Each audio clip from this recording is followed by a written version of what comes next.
January 17th, 1943. The winter sun hung low over a frost-bitten forest on the eastern front. A brittle wind sliced through the skeletal trees, carrying the distant rumble of engines that grew louder with every passing second. The ground, frozen and uneven, crunched under the weight of boots and sleds, while the icy air clung to every breath.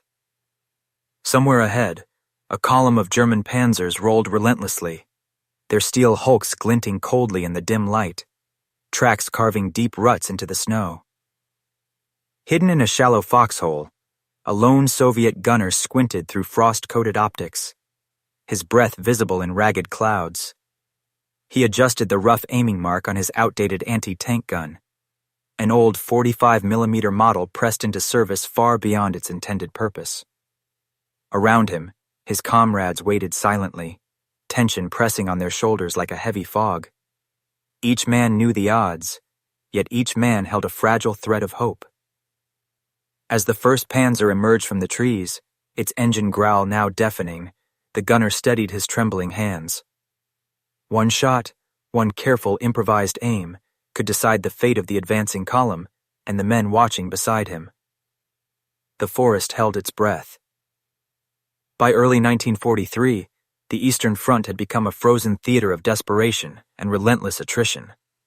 The German Wehrmacht, which had stormed into the Soviet Union with the precision and speed of blitzkrieg in 1941, was now beginning to feel the strain of overextension. The initial momentum of Operation Barbarossa had long stalled. Supply lines stretched hundreds of kilometers across snowbound plains, and harsh winter conditions had begun to erode both the physical and psychological endurance of German troops.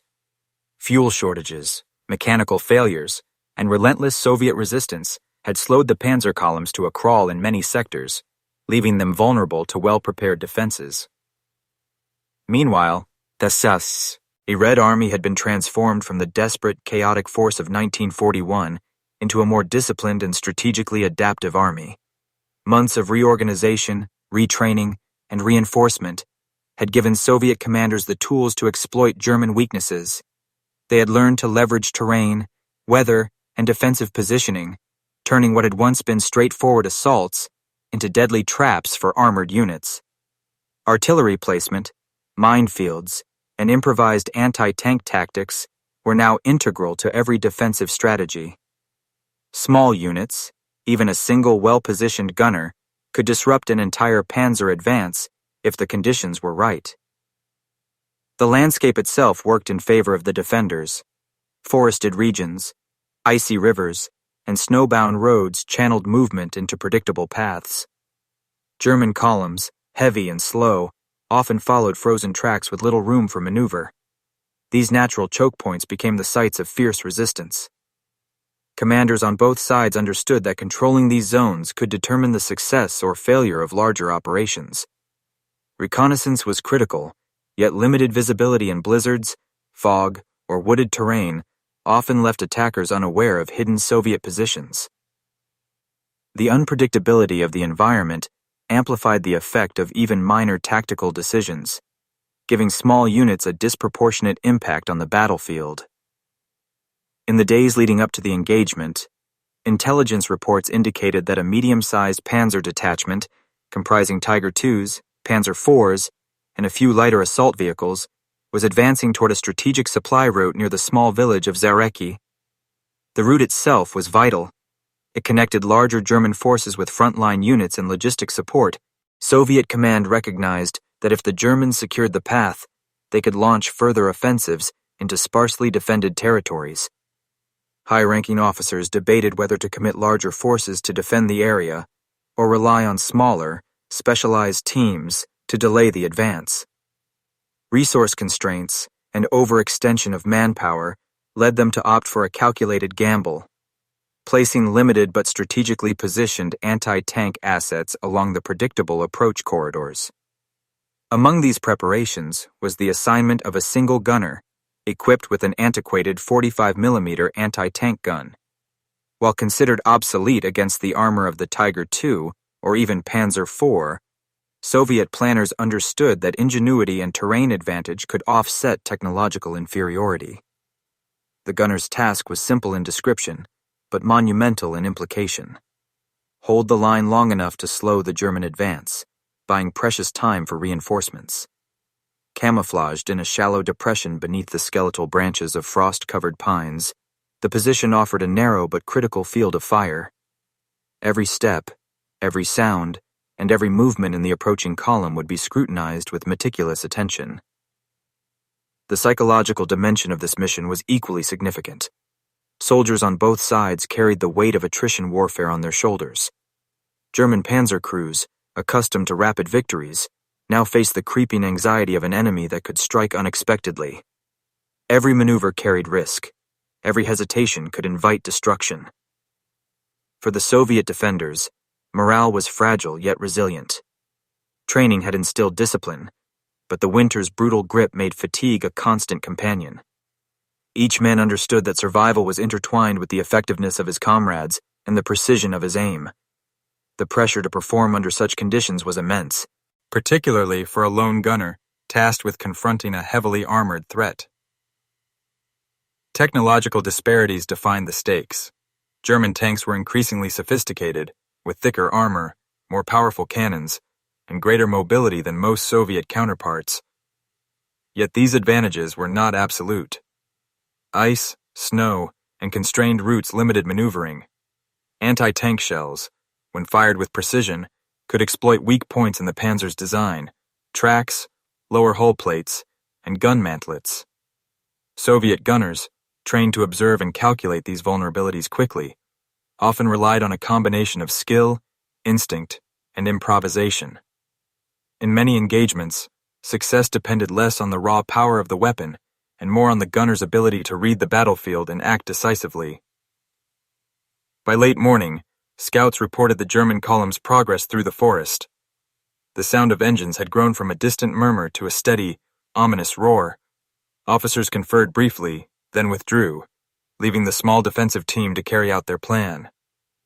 Every element, the frozen terrain, the narrow approach, the weather, and the positioning of the gunner, was aligned to create the conditions for a moment of extraordinary consequence.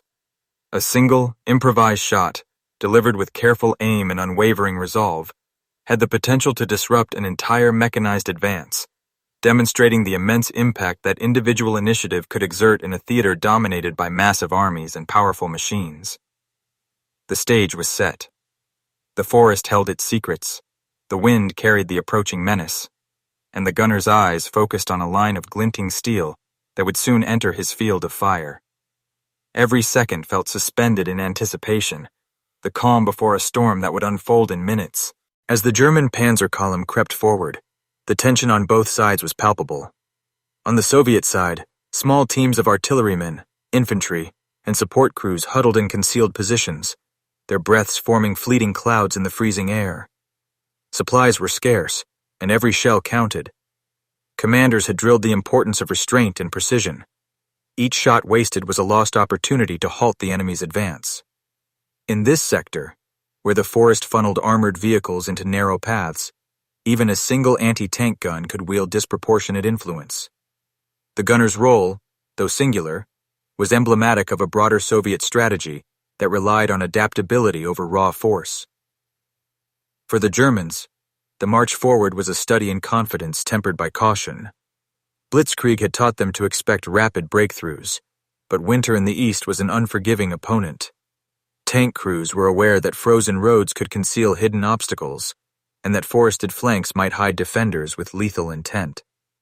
Scouts were deployed ahead, probing the path, yet the snow muffled footsteps and masked positions. Mechanical reliability was always a concern. Engines sputtered, tracks froze, and even the most seasoned crews had learned that overconfidence could be fatal. Every officer and gunner knew that one misjudged turn or one poorly observed clearing could spell disaster. The improvised nature of the Soviet defenses demanded creativity. Anti-tank crews could not rely solely on raw firepower. They had to compensate with positioning, concealment, and rapid decision-making. Camouflage nets blended with the frosted trees, gun emplacements were dug into shallow depressions to limit exposure, and the angles of fire were meticulously calculated to strike weak points on approaching armor. In training, gunners had learned to aim at tracks, lower hulls, or turret joints. Area is often vulnerable even on heavily armored vehicles. Yet the challenge remained. Against Tiger IIs and Panzer IVs, even precise shots required nerves of steel. Morale played a quiet but crucial role. Soviet troops, hardened by months of brutal engagements, understood the stakes. Fear was constant, but discipline held it at bay. The mental focus required for an improvised shot, identifying the first vehicle in a moving column, calculating its speed, adjusting for distance, and firing with confidence, was immense. For many, success was a combination of learned skill and intuition, a fusion that could turn a desperate situation into a decisive advantage. On the German side, the expectation of dominance could sometimes foster complacency. But the seasoned crews of this particular panzer detachment were alert, aware that the front had become increasingly perilous. The village of Zareki itself was more than just a geographic marker. It was strategically critical. Its roads connected supply lines and acted as a staging ground for future operations deeper into Soviet territory. Losing control of this corridor could allow German forces to consolidate positions and threaten Soviet defensive depth. Commanders on both sides understood that this seemingly minor location carried implications far beyond its size. Small tactical actions here could ripple through the front, influencing operational planning and potentially affecting engagements hundreds of kilometers away. The gunner's position, though physically isolated, was thus situated at the heart of a broader strategic web. Winter conditions amplified the importance of preparation and observation. Snow reduced visibility, but it also reflected sound, allowing the gunner to hear approaching engines long before they were visible.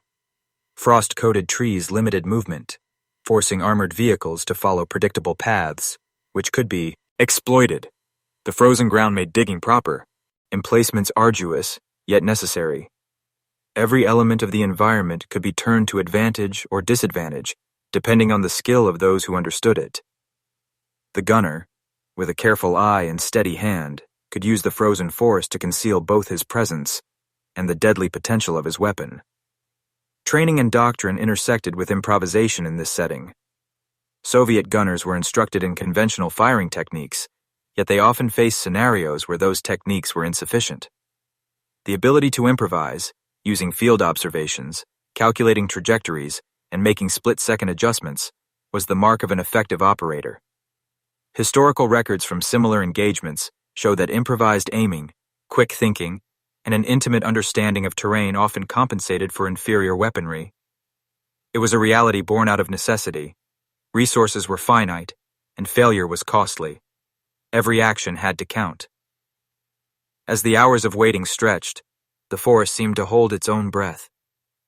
Trees stood like silent sentinels, frost clinging to every branch, while the distant roar of engines reminded defenders that time was slipping away.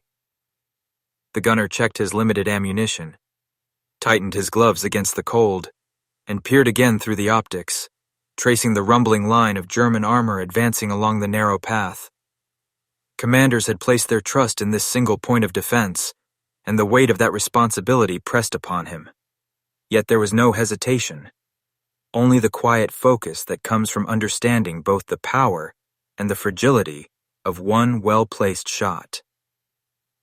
In these frozen hours, the stage for a dramatic confrontation was fully formed. Every factor, terrain, weather, technology, morale, and strategy, intersected at this precise moment. The approaching panzer column, confident in its armor and firepower, was unaware of a small, concealed threat lying in wait. For the Soviet defenders, the moment demanded vigilance, patience, and courage. Soon, the stillness of the forest would erupt into violence, and the result would hinge on one gunner's ability to translate observation, calculation, and improvisation into decisive action.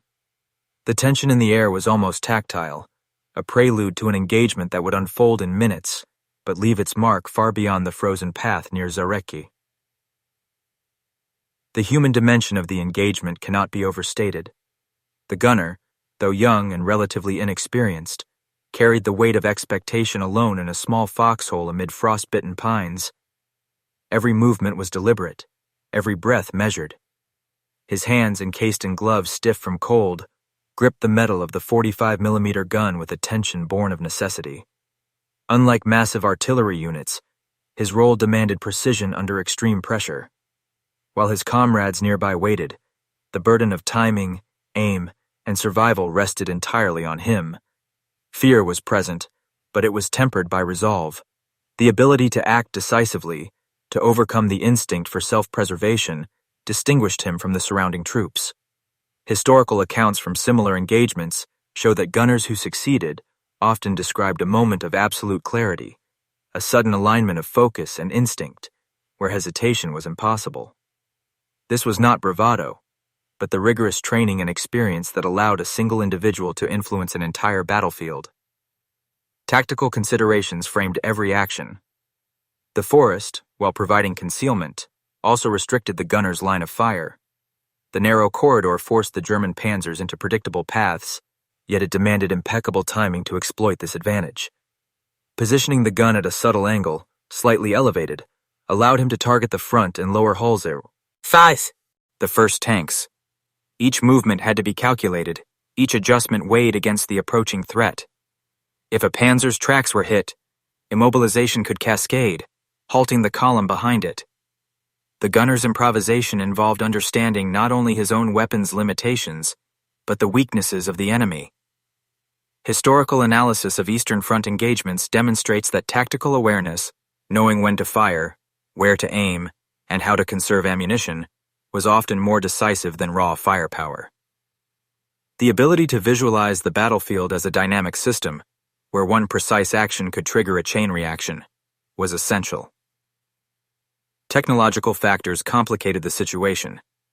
The 45mm gun was considered outdated, incapable of penetrating the frontal armor of a Panzer IV, and certainly insufficient against a Tiger II. Yet history repeatedly confirms that even obsolete weapons, when used skillfully, could achieve devastating effects. Weak points, tracks, lower hull plates, and joints around the turret offered opportunities. Ammunition was limited, requiring careful selection of shell types and precise calculations. The gun's recoil, modest compared to larger artillery, still demanded rapid realignment after each shot. The gunner relied on training, intuition, and improvisation to maximize the potential of the weapon.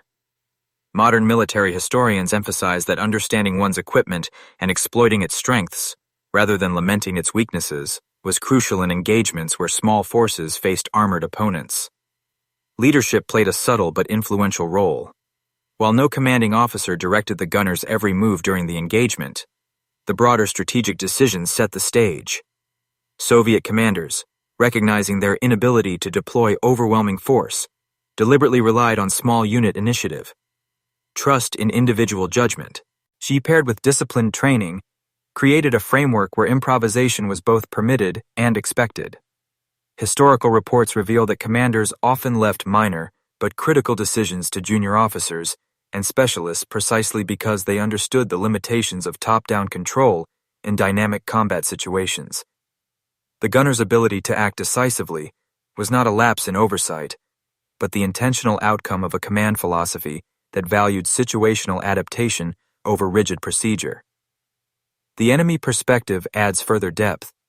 German crews, confident in their armor and firepower, advanced along the frozen corridor with a sense of procedural expectation.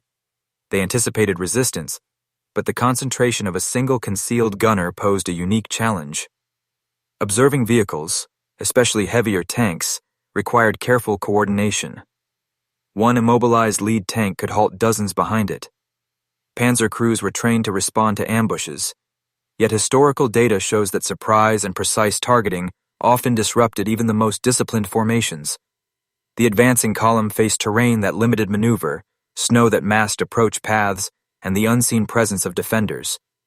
Every second that passed increased the risk of encountering unexpected resistance, a risk compounded by reliance on mechanical superiority rather than situational observation. Moral and emotional factors intertwined with these tactical and technological considerations. Soldiers, whether German or Soviet, were not merely instruments of war. They were human beings exposed to extreme stress, cold, and uncertainty.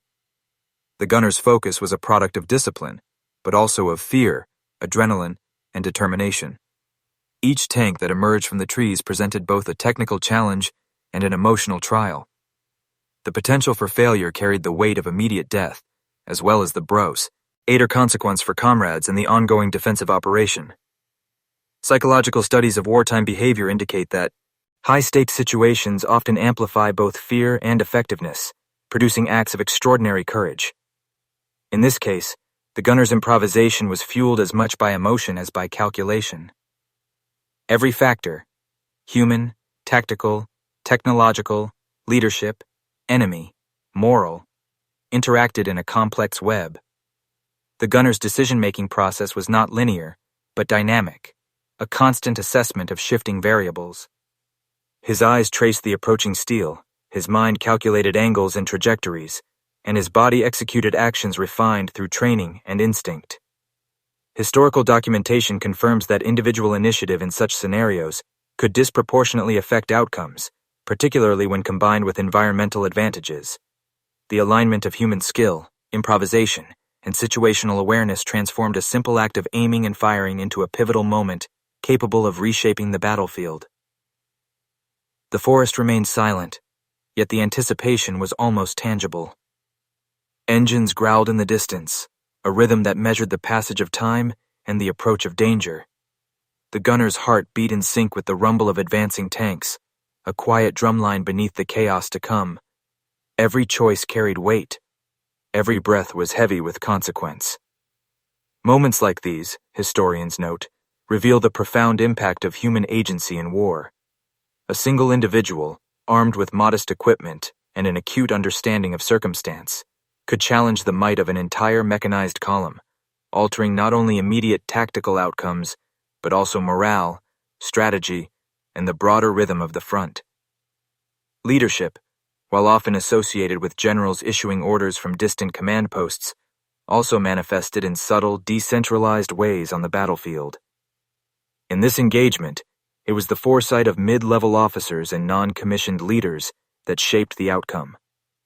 Recognizing the limits of available manpower and firepower, Soviet command entrusted small units and individual gunners with significant responsibility. This decision reflected a philosophy born from necessity. The front was too vast, resources too stretched, and communication too slow for centralized control to dictate every tactical response. The gunner's isolated role was not an oversight, but a deliberate extension of this philosophy. His success depended on initiative, judgment, and rapid adaptation, demonstrating that leadership on the Eastern Front often meant empowering individuals to act decisively under extreme conditions. Officers' directives provided broad parameters: defend the corridor, delay the advance, but within those lines, creativity and improvisation became instruments of command. The ability of a single soldier to embody this principle, converting autonomy into tactical advantage, illustrates the subtle yet profound influence of leadership beyond formal hierarchy. From the enemy perspective, the Panzer crews advanced with the confidence instilled by training and experience, yet confidence can conceal vulnerability. The column, composed of medium and heavy tanks, relied on the cohesion of its formation, the protective layering of armor, and the predictability of coordinated movement. Historical studies of armored engagements on the Eastern Front show that mechanized units, while powerful, were often most susceptible in linear formations along constrained terrain. Forested corridors, icy roads, and narrow passes created natural funnels, magnifying the consequences of a single breach. A disabled lead tank could immobilize the vehicles behind it, turning technological superiority into a liability. German crews had to balance speed with caution, yet the cognitive load of navigating icy terrain and anticipating ambushes sometimes slowed reactions. The contrast between numerical and mechanical strength versus vulnerability in constrained conditions underscores how strategic and environmental factors intersect with human decision-making in combat. The technological angle remained critical. German panzers were marvels of engineering for their time, equipped with thick armor and high-velocity cannons designed for frontal assaults. Soviet anti-tank guns, often outdated or light, relied on precision, camouflage, and understanding of enemy weaknesses. The gunner's 45mm weapon, while incapable of penetrating the frontal armor of most tanks, could strike tracks, underbellies, or joints, demonstrating that technical inferiority could be offset by tactical insight. History records multiple instances where smaller caliber weapons, fired at the right location and time, produced outsized results, immobilizing heavily armored units and creating cascading effects. The engagement exemplified the interplay between technology and human ingenuity, where knowledge of vulnerabilities and environmental conditions allowed skill to compensate for hardware limitations. Every adjustment of the gun, every calculation of distance and trajectory, highlighted the delicate balance between man and machine. Morale, both on the gunner's side and the enemy's, proved decisive. Soviet troops, aware of the stakes, exhibited a tense, disciplined resolve. Every observation, every breath, carried the weight of responsibility. Historical accounts note that prolonged exposure to high-stakes conditions often sharpened focus, producing acts of remarkable bravery. Fear was present but harnessed, converted into precision and action. On the German side, the advancing crews were conditioned to expect resistance, yet the unpredictability of concealed defenders created cognitive stress. The psychological effect of losing a lead tank or witnessing sudden destruction could ripple through the formation, eroding confidence and slowing decision-making. Historians emphasize that morale is not merely abstract. It directly influences reaction times, tactical choices, and the effectiveness of mechanical assets in combat. The engagement showcased how human emotion, carefully managed and directed, could amplify the effectiveness of limited resources. Strategically, the encounter demonstrated the significance of terrain and preparation. Soviet planners had selected the location deliberately, understanding that the forest's natural choke points would concentrate enemy movement and maximize the effect of even a single gunner. Historical analysis of similar battles confirms that terrain exploitation often determines outcomes disproportionate to force size.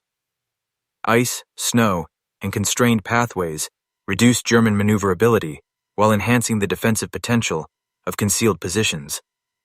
By leveraging the environment, defenders transformed an ostensibly minor emplacement into a critical tactical node, illustrating that geography and forethought could elevate the impact of individual initiative. The ethical and moral dimensions of such engagements are subtle but significant. The gunner faced the immediate moral weight of taking lives while defending comrades and territory. Each shot represented both a tactical decision and a personal confrontation with mortality. Historical records from the Eastern Front indicate that soldiers were acutely aware of this dual responsibility, the necessity to act decisively against an enemy, coupled with the knowledge that failure could endanger friends and civilians alike. In this context, improvisation was not merely tactical, it was an ethical imperative. Choosing when, where, and how to engage became a fusion of technical skill, human judgment, and moral awareness. Finally, the convergence of these angles, human, tactical, technological, leadership, enemy, and moral, produced a complex interplay that defined the engagement, the gunners. Improvisation was not an isolated act of bravery, but the culmination of broader strategic thinking, disciplined training, and acute environmental awareness. Each factor reinforced the others. Leadership enabled initiative. Terrain amplified tactical decisions. Technology framed possibilities. Morale shaped execution. Enemy vulnerabilities created opportunity. And moral responsibility demanded precise action. The result was a moment in which a single individual, armed with modest tools and guided by experience and instinct, could exert extraordinary influence over the battlefield, delaying an armored advance and altering the immediate strategic landscape. As the German column continued its approach, engines growling and steel hulks glinting through the trees, all of these elements, skill, terrain, calculation, and courage, aligned in anticipation of the decisive moment. The forest, silent and patient, waited as the gunner prepared to transform theory into action. What followed would test every aspect of human ingenuity, mechanical understanding, and tactical foresight, culminating in a confrontation whose impact would resonate far beyond the frozen path. The first rumble of the Panzer column was more than a sound. It was a signal. The forest, silent for hours under frost and snow, became a theater of anticipation. The gunner's eyes, trained to detect subtle movements, traced the dark shapes glinting through the skeletal trees. The lead Panzer, a Panther IV, emerged first, its tracks carving deep grooves into the frozen path. Its turret swiveled mechanically, scanning, unaware of the concealed position ahead. For the gunner, this was the moment that demanded perfect calculation. One misjudgment, one premature pull of the trigger, could waste the only chance to halt the advance. He adjusted the crude aiming mark on his 45mm gun, measuring distance, slope, and wind.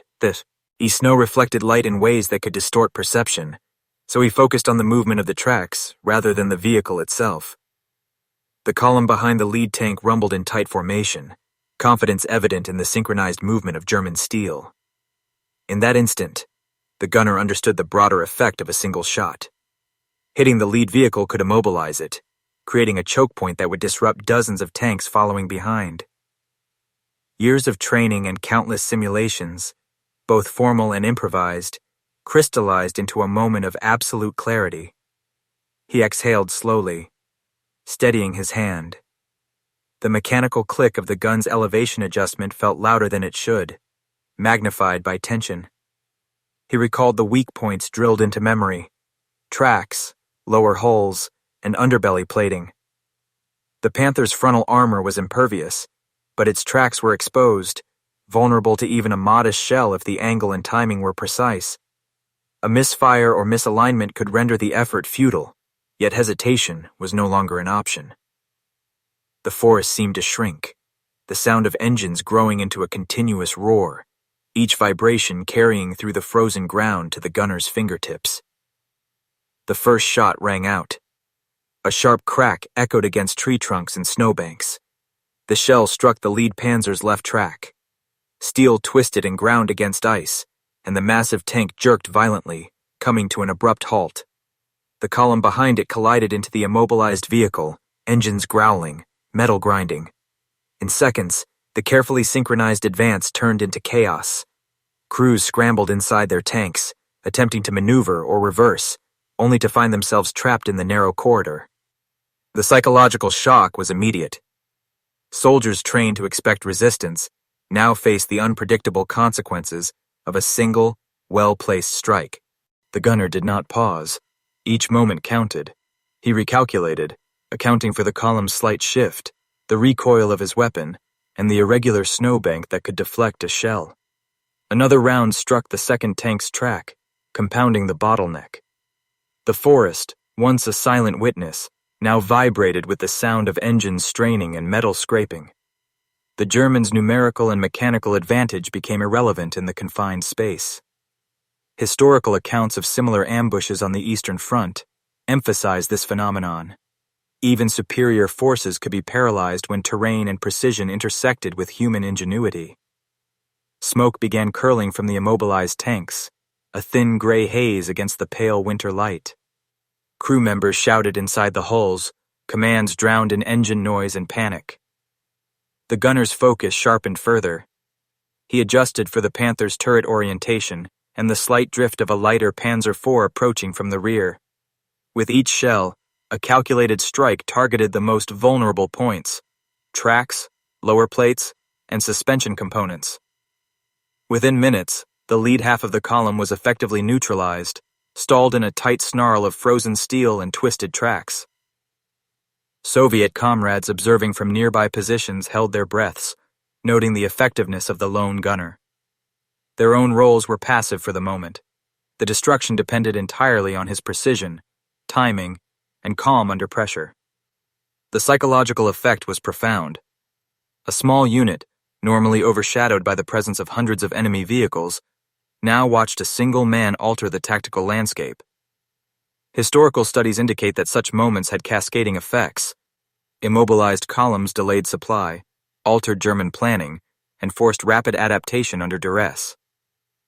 The Germans attempted to reorganize, signaling to their crews an attempt to reverse their vehicles, but the confined forest path, snowdrifts, and the rapid succession of strikes made coherent maneuver impossible. One by one, tanks either stalled completely or became exposed to secondary threats. For the gunner, the challenge was not only hitting targets, but maintaining situational awareness, monitoring which tanks could still move, identifying weak points, and anticipating the enemy's reaction. The margin for error was razor thin, yet every action reinforced the momentum of disruption. By the 10th minute, the once confident Panzer column had become a congested line of immobile vehicles, their formidable advance halted by a single improvising defender. Smoke and steam rose from engines and tracks, soldiers shouted within metal hulls, and the forest seemed alive with tension and movement. The gunner, despite exhaustion and the biting cold, continued to track potential threats, firing only when absolutely necessary. The engagement had demonstrated a fundamental truth of war. Even a small, determined, and skilled individual could reshape events that would otherwise seem predetermined by numbers and technology. Every shell fired, every precise adjustment made, was the culmination of training, instinct, and courage. The forest held its own in this struggle, its narrow corridors magnifying the effect of human action. The German command, confronted with an unexpected stoppage, faced decisions that could not be executed swiftly under pressure. In these few intense minutes, a single gunner had transformed the battlefield, turning a mechanical advance into confusion, delay, and vulnerability. The stage was set for the consequences that would ripple outward, shaping both the immediate tactical environment and the broader strategic context of the front. The aftermath of the first strikes unfolded rapidly. Immobilized lead tanks blocked the narrow corridor, forcing German crews into frantic improvisation. Inside the Panther IV, the driver wrestled with frozen controls while the commander barked orders, attempting to regain cohesion. Engines roared in strained protest, the metal of tracks and hulls grinding against ice. Crew members shouted, signaling to one another amid the growing panic. The tightly packed formation, designed for coordinated advance, now became a liability. Vehicles behind collided or slid into the frozen ruts, compounding the chaos. Historical analysis of armored engagements highlights this exact scenario. A stalled lead vehicle in confined terrain could neutralize dozens of tanks, regardless of their firepower or armor. The gunner remained calm, his eyes scanning for any vehicle attempting to break free. His improvised aim required constant adjustment, accounting for angle, distance, and the slight sway of the frozen ground beneath the gun. He struck the next target's track, and a massive Panzer IV ground to a halt with a violent shudder. The column behind it was now fully entangled. The German crews, trained to expect rapid movement and decisive breakthroughs, faced a reality they were ill-prepared for. Inertia and vulnerability had replaced speed and confidence. Panic set in, not as a dramatic emotion, but as a tactical disadvantage. Historical accounts show that even elite armored units could be paralyzed under such circumstances, their decision-making delayed, their cohesion compromised. From the Soviet perspective, the small defensive team observed the cascading effect with tense anticipation. Each shell fired by the gunner magnified the strategic impact of their position. They understood that in these moments, the combination of patience, observation, and precise execution outweighed numerical inferiority. The forest amplified the gunner's effectiveness, restricting maneuver and enhancing concealment. Smoke rising from the disabled tanks created further confusion, masking positions, and making it impossible for German crews to effectively coordinate. The gunner, operating under extreme conditions, became the fulcrum upon which the entire tactical scenario pivoted. The Germans attempted countermeasures. Some crews tried to reverse their immobilized tanks, while others sought to create small gaps to bypass the obstruction. Engineers scrambled to deploy makeshift supports or tow vehicles. Yet the narrow path, snowbanks, and continual threat from the concealed gunner thwarted every effort. The psychological toll became apparent. Each failed attempt at mobility reinforced hesitation, and hesitation magnified vulnerability. Historical records from similar ambushes underscore a consistent principle. When armored units are immobilized under fire in confined terrain, their technological superiority is effectively nullified. The gunners' precision strikes had transformed the battlefield into a trap, with the enemy's own momentum becoming a weapon against them. As the minutes ticked by, the gunner maintained discipline and focus. He adjusted for the slight drift in approaching tanks, selected optimal weak points, and fired only when the opportunity promised decisive results. A shot struck a Tiger II's track, producing a violent shudder that reverberated through the column. Vehicles behind collided, crew members struggled inside, and coordination disintegrated further. Each successive hit compounded the earlier disruption, transforming a linear advance into an immobilized, vulnerable cluster. The tactical outcome, complete stalling of the column, was achieved through a combination of observation, timing, and improvisation. The gunner's action highlighted an essential wartime reality. The integration of human skill, terrain, and timing could magnify the effectiveness of a relatively minor weapon. The German command attempted to regain control, issuing hurried signals to reorganize and adapt. Observers within the frozen forest reported these attempts, noting the growing disarray. The immobilized column represented more than a tactical setback.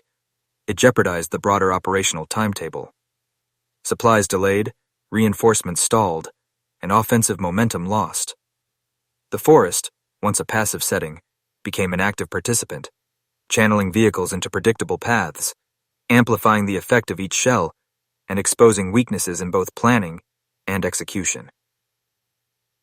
For the gunner, fatigue began to press in, but there was no pause. The dynamic nature of the engagement demanded constant recalibration. Every movement of a tank required assessment, every vibration through the ground had to be interpreted, and each calculation refined.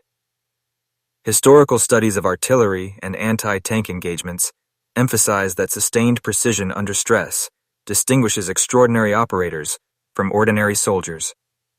The combination of physical endurance, mental acuity, and rapid decision-making enabled the gunner to maintain effectiveness throughout the crucial minutes. By the end of the engagement, the Panzer column was effectively neutralized. Vehicles were stalled, engines smoking, crews trapped inside metal hulls, and the path forward completely blocked. The gunner's improvised aim had achieved its objective, halting a mechanized advance that, unchecked, could have had severe operational consequences. The frozen forest returned to an uneasy silence, punctuated only by the groaning of damaged vehicles and the murmur of exhausted defenders. Strategic goals were preserved, lives saved, and the initiative, temporarily, shifted to the side of the smaller, disciplined force. This decisive moment, though brief, illustrated the convergence of multiple factors: human courage, tactical foresight, technological adaptation, leadership philosophy, environmental advantage, and psychological pressure. A single, well-placed action, guided by observation and calculation, had undone a column of mechanized might. The consequences of those minutes would ripple outward, influencing not only immediate battlefield outcomes, but also the morale, planning, and decision-making of units on both sides. In the frozen corridor of Zarekye, the ordinary met the extraordinary, and history was etched in steel, smoke, and snow. The immediate consequences of the engagement were stark and tangible. The German Panzer column, once advancing with confidence and mechanical precision, now lay immobilized along the frozen forest corridor. Engines smoldered, tracks twisted against ice, and hulks of steel created a labyrinth of obstruction. Crew members clambered out of their tanks, frustrated and shaken, assessing damage and attempting to restore mobility. The psychological impact of a halted advance on a mechanized force, trained for rapid breakthroughs, was profound. Officers who had expected a smooth passage through the forest were forced into rapid recalculations. Their timing, coordination, and carefully laid plans were disrupted by a single gunner whose improvised aim had transformed an ordinary defensive emplacement into a decisive obstacle. Historical studies of similar encounters emphasize the ripple effect of such actions. Immobilized units delay reinforcements, disrupt supply lines, and compel higher command to divert resources to recovery efforts, producing consequences far beyond the immediate battlefield. On the Soviet side, the success of the lone gunner galvanized the small defensive team. Comrades emerged cautiously from their concealed positions to survey the aftermath. The forest, once silent and tense, now carried the muted sounds of victory, clanging metal, distant shouts, and the low rumble of halted engines. Morale soared as soldiers recognized the tangible results of training, patience, and precise execution. In the context of the broader Eastern Front, where vast engagements often masked the impact of individual actions, this moment highlighted the disproportionate influence a single, determined operator could wield. The gunner's calm under pressure, combined with situational awareness and technical proficiency, had created a tactical success that extended far beyond the frozen corridor. Reports sent to higher command detailed the disruption and immobilization of the German column. Reconnaissance notes indicated multiple damaged vehicles, stalled movement, and confusion among enemy crews. Officers on both sides understood that the engagement, while brief, had consequences for ongoing operations. For the Soviets, it validated the strategic decision to rely on small, highly trained units to exploit terrain and enemy vulnerabilities. It also reinforced doctrinal lessons regarding the use of older or lighter anti-tank weapons in combination with environmental advantage and improvisation. Commanders would cite this incident in after-action analyses, emphasizing how preparation, observation, and initiative could offset technological inferiority and numerical imbalance. Casualty reports, while limited, reflected the impact of concentrated, precise fire. German crews suffered injuries from sudden collisions and vehicle malfunctions, though the majority were spared lethal harm due to the timing and aim of the shots. Equipment losses were more significant. Immobilized tanks, broken tracks, and damaged hulls created immediate logistical challenges. Historical accounts from the Eastern Front note that even minimal damage to mechanized units could disrupt operations, delay supply chains, and force the diversion of engineers and Every teams. The immobilization of these panzers, therefore, had both tactical and operational significance. The engagement also had a ripple effect on German morale. Crews accustomed to dominance and rapid advances were confronted with the reality that a single, concealed defender could alter their momentum. The psychological strain of encountering effective opposition in an unexpected location slowed subsequent movements as crews became more cautious and commanders adjusted plans to avoid similar disruptions. Analysis of armored campaigns indicates that such experiences often eroded confidence, forcing formations to allocate additional resources for reconnaissance and security, thereby reducing offensive efficiency. In contrast, Soviet forces gained a morale boost. The successful defense demonstrated that strategic ingenuity, precise execution, and disciplined improvisation could produce outsized results, reinforcing confidence in smaller units tasked with critical defensive operations.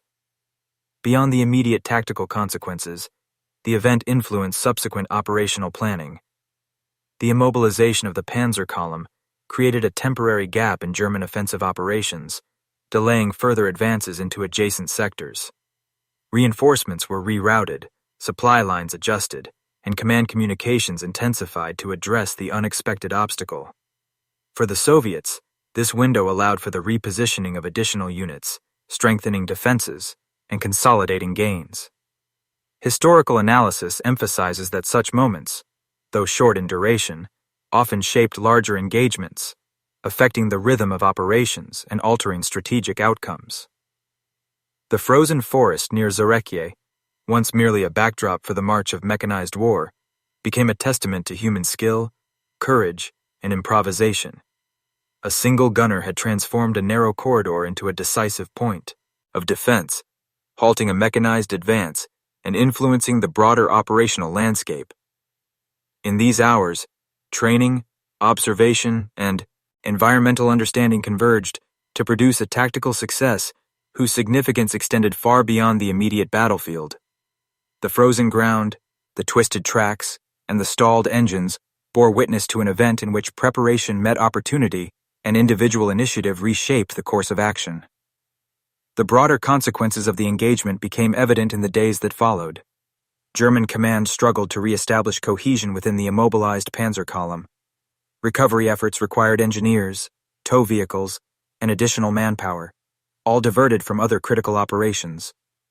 In the frozen forest, where terrain already restricted mobility, the immobilization had amplified its effect. A single gunner had forced the allocation of resources far beyond what his position initially suggested. Reports from frontline officers documented not only the physical obstruction, but the delay in momentum, a disruption that would cascade through supply lines and influence subsequent operational decisions.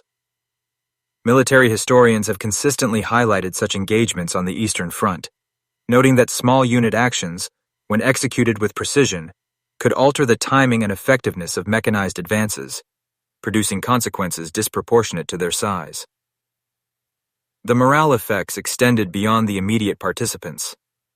Soviet units in nearby sectors received word of the success, a testament to disciplined preparation and individual initiative. Soldiers understood that even heavily armored columns were vulnerable to strategic improvisation.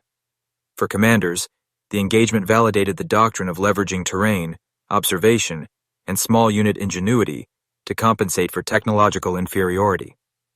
These lessons would inform both training and operational planning, emphasizing that decisive action in critical moments could yield results far greater too, than raw firepower alone. Confidence among troops grew, and reports indicate that subsequent defensive operations incorporated similar tactics, with mobile teams and concealed positions deployed along predictable enemy approaches. On the German side, the disruption had both practical and psychological effects. Crews familiar with rapid advances faced frustration and fatigue as attempts to extricate stalled vehicles consumed precious hours. The immobilization created vulnerability to additional ambushes or counterattacks, heightening the risk of further losses.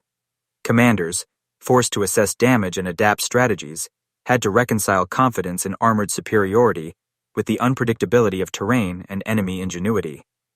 In subsequent operational reports, German officers acknowledged the potency of well-positioned defenders and the dangers posed by even minimal but precise resistance. The incident underscored a broader truth of the Eastern Front. Technological advantage did not guarantee success, particularly in constrained or unfamiliar environments. Logistical challenges compounded the impact. The immobilized tanks required repairs and recovery, diverting personnel and equipment from offensive operations. Supply lines were delayed, creating bottlenecks that influenced subsequent engagements. Historical studies of mechanized warfare confirm that the disruption of even a single column could ripple across an operational theater, affecting timing, coordination, and the allocation of resources. For the Soviets, the ability to exploit these delays allowed reinforcement of defensive lines, repositioning of artillery, and preparation for counteroffensive maneuvers. The interplay between tactical action and operational consequence was stark. Minutes of precise engagement translated into hours of disrupted planning and resource allocation for the enemy. The human cost, though limited in casualties, was nevertheless significant. Injuries resulted from collisions between immobilized vehicles, mechanical failures, and panicked movements within the columns. Crew members experienced both physical strain and psychological stress, confronting the reality that training and equipment could be neutralized by a single, well-executed defensive action. For Soviet forces, the absence of casualties among the small defending team reinforced the effectiveness of preparation, discipline, and environmental exploitation. The contrast between physical damage to equipment and preservation of personnel highlighted the strategic efficiency of targeted, precise action in constrained conditions. In the broader context of the Eastern Front, the engagement demonstrated the interplay between individual initiative and systemic forces. A single gunner, equipped with an outdated anti-tank weapon, had immobilized an entire mechanized column, delayed operations, and influenced both morale and strategy. Tactical ingenuity, environmental awareness, and disciplined execution converged to create a moment of decisive effect. Military historians emphasize that the Eastern Front, vast and brutal, often turned on such seemingly minor actions, where the initiative of one individual could disrupt planning, slow enemy momentum, and produce lasting operational consequences. The frozen corridor near Zarekie remained a silent witness to the confrontation. Tracks twisted and stalled engines smoldered in the cold, marking the imprint of a brief but transformative engagement. For the Soviet defenders, the action reinforced the principle that knowledge, skill, and courage could overcome material disadvantage. For the Germans, it was a cautionary reminder that even the most formidable formations were vulnerable to precision, initiative, and terrain exploitation. The snow and the immobilized tanks became a testament to a universal truth of warfare. In the chaos of combat, preparation and decisiveness can elevate the impact of a single soldier to a scale that reverberates far beyond the immediate battlefield. In the frozen forest near Zarekie, the events of a single morning revealed the profound impact that individual initiative can have on the course of war. One gunner, armed with an obsolete weapon, had halted a Panzer column, disrupted an offensive, and reshaped the tactical landscape through precision, focus, and courage. History often remembers battles in terms of numbers, armor, or artillery, but moments like these remind us that human skill and judgment can be decisive, even against seemingly insurmountable odds. The alignment of terrain, preparation, and improvisation transformed a minor defensive position into a fulcrum upon which an entire engagement pivoted. This encounter also underscores a timeless principle of warfare. Technology alone does not determine outcomes. The Germans possessed formidable machines, but their strength was nullified by environment, tactical vulnerability, and the presence of a determined, skilled opponent. Conversely, the Soviet defenders demonstrated that ingenuity, discipline, and acute observation could compensate for material inferiority. The event illuminates how factors often overlooked in strategic overviews, such as the human element, terrain exploitation, and rapid adaptation, can produce results that reverberate far beyond a single confrontation. Equally significant is the psychological and moral dimension. The gunner's calm under pressure, the calculated risk of engaging a superior force, and the awareness of both personal and collective stakes exemplify the complex interplay of courage, responsibility, and tactical reasoning. His actions illustrate the human capacity to confront danger with clarity and resolve to transform fear and uncertainty into effective action. For both sides, the engagement influenced morale, decision-making, and perception of the battlefield, showing that moments of individual decisiveness can shape collective outcomes. In the broader sweep of history, the Zarekie ambush reminds us that even in industrialized, mechanized warfare, the battlefield is not solely dominated by steel and firepower. It is shaped by observation, adaptation, and the courage to act when the moment demands. A single, well-aimed shot can pause momentum, redirect strategy, and leave an enduring mark on the narrative of war. In that frozen forest, humanity, ingenuity, and resolve held sway over machines, if only for a few decisive minutes. But those minutes became history,